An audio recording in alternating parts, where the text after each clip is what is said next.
coupling between the different pieces of the material. So we can't see radio waves.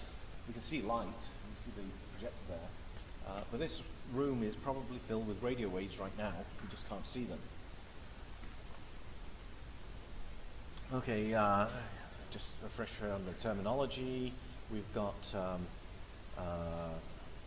we talk about the height of the wave, which is its amplitude, the distance or the separation between the peaks, that's called the wavelength. The rate at which it moves is called the frequency. But we've got a couple of different types of waves that we need to learn about. The radio wave is what we call a transverse wave, where the energy is perpendicular to the direction of motion. So usually I shake it like that, you see it go up and down, and that is what we call a transverse wave. That's different to sound, which is a pressure wave, which is what we call a longitudinal wave. So I can send a longitudinal wave by sending it down like that. You can see the separation between the loops is varying. So it's not the slinky is moving up and down, but it's moving, or the wave is moving longitudinally. So that's a longitudinal wave, that's a transverse wave. There is a question on the exam about what type of wave is a radio wave. The answer is a transverse wave. The wave, so you saw me moving this up and down, and that's the transverse wave. And that would be, if that was an electrical wave, that would be vertically polarized. If I move the slinky from side to side, that would be horizontally polarized. So we still have movement of the slinky up and down, or in terms of the radio, the voltage is either vertical, for vertical polarization, or horizontal, for horizontal polarization. All right, so we've seen the slinky, we've seen longitudinal waves, and we've seen polarization. There's also, it's not on the slide, but we can also have circular polarization, which is a combination of horizontal and vertical. So if you had two antennas, one vertical, one horizontal, if you drove them with a signal in phase, you actually have a diagonal polarization. It makes sense. But if you phased it so the vertical component was slightly advanced in time relative to the horizontal component, you'd actually have a wave that would be spinning like that at the transmitter. It would be what we call circular polarization. And then you can have it either clockwise, circular polarized, or clockwise, and anti-clockwise going around the other way. I don't think there's any questions on the exam on that, but just an interesting little tidbit. Okay, so we've got polarization, we understand that. And polarization is exactly the same effect that we have when you wear polarized glasses. The light that is coming from the sun is randomly polarized, that is, it's polarized in all directions. When you put it through a polarized lens, you're taking out everything but one of the polarizations, whether it's vertical or horizontal, but it's filtering out, so what your eye is seeing is just one polarization. And that's useful because in optics, where you get the reflections off the ground, the reflections are polarized, and the lens that you have in the glasses is cross-polarized, so it stops your eye perceiving the reflection off the ground. Okay, so this slide is sort of looking at the effects that we have in optics or with light, because if we understand the terminology that we have with light, we can understand what's happening with radio waves. So there are some effects that we know about with optics. So the first one on the left is refraction. So here we see a straw in a glass of water, and you see that if you project down the line of the straw, it appears to be bent as it goes into the water because of the bending of the light as it travels through a more dense medium, in this case the water.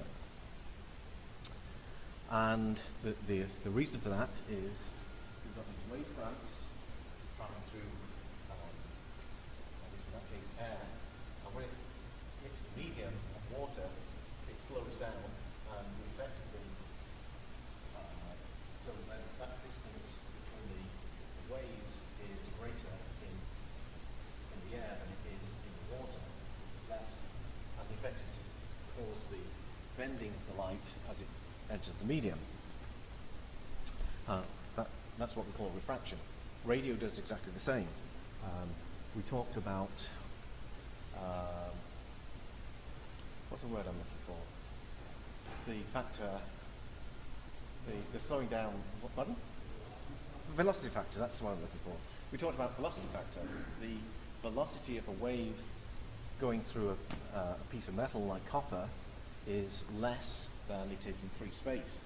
So we talk about velocity factor, the shortening, so antennas are shorter, or the feed lines are shorter by this effect, which is the velocity factor, because it's traveling now through a medium, not through free space.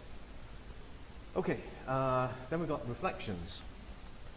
So we want some pictures of reflections, and we have a smooth surface, and the wave is effectively bounced off the smooth surface. We can reflect radio waves off objects.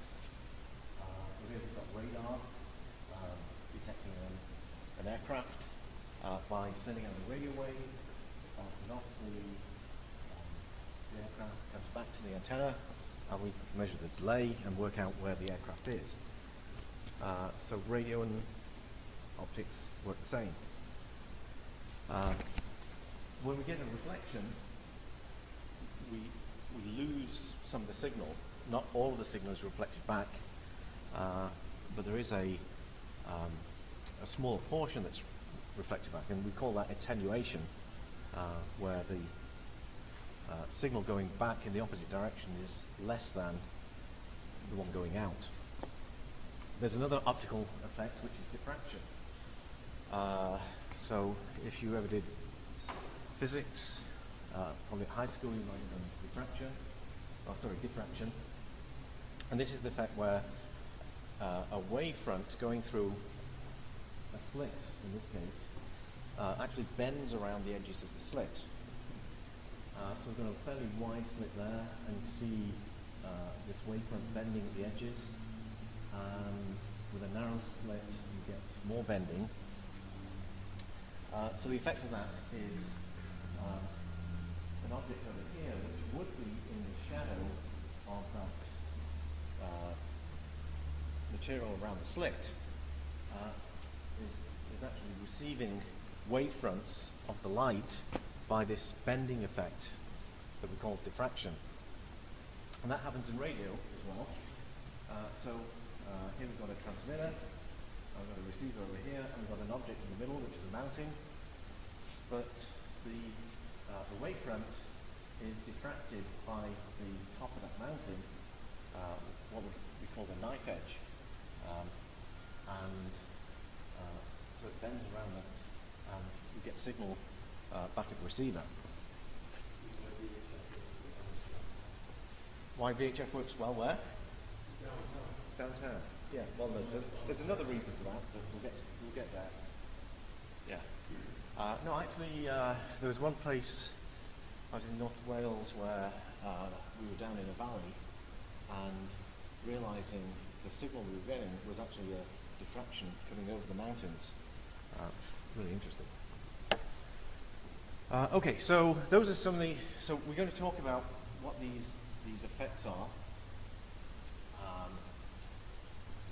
through the rest of this presentation, but what I'm introducing here is just some terminology on the different types of propagation. And there are three basic types that we're going to deal with. So the first one is the space wave. That's what we talked about so far, where we have line of sight to a transmitter, and it travels through space. It has that r² propagation loss, but it's basically going straight from the transmitter to the receiver with nothing in between. There's something called a surface wave, where at certain frequencies the wave is actually hugging the Earth, so it follows the curvature of the Earth, or if there's a rolling hill, it will follow the rolling hill. So I guess that's actually a diffraction effect, essentially going over the horizon. Then we've got the thing called the sky wave, which is the one most people like to use, where we bounce the signal off the ionosphere. So the next slide is basically the same thing, with maybe a little bit more detail. We've got this sort of hierarchy. So we've got radio waves, and we've got two classes of radio wave. There's the space wave and the ground wave. The one that goes through space can be, it can be direct. Actually, no, the ground wave can be direct. So the space wave can be reflected, or a sky wave. The ground wave can be direct, or a surface wave. Okay, so this is where there's a lot of people use a lot of different terminology. So they may use, they may describe something following the ground as a surface wave or a ground wave. They'll use the terms interchangeably. You may talk about a space wave or a sky wave, again, interchangeably.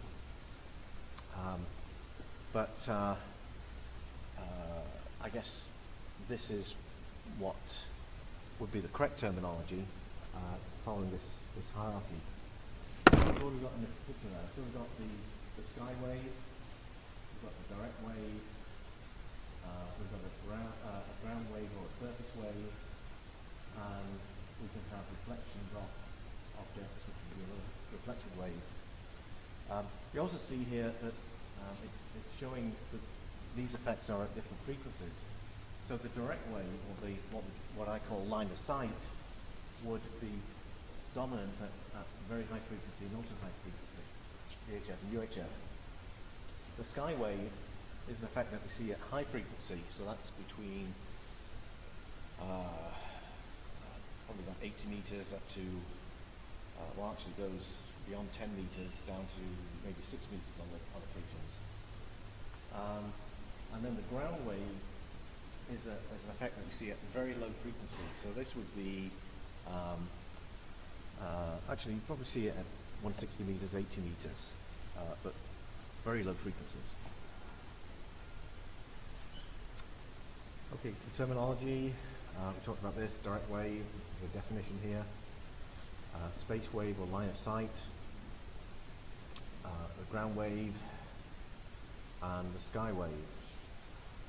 So these waves or these signals can go further distances depending on what type of wave we're dealing with. So VHF, UHF, which is a direct wave, is relatively short. We have to be able to essentially see the transmitter, or we might be in an urban area and you can't directly see the transmitter, but we're getting some signal there.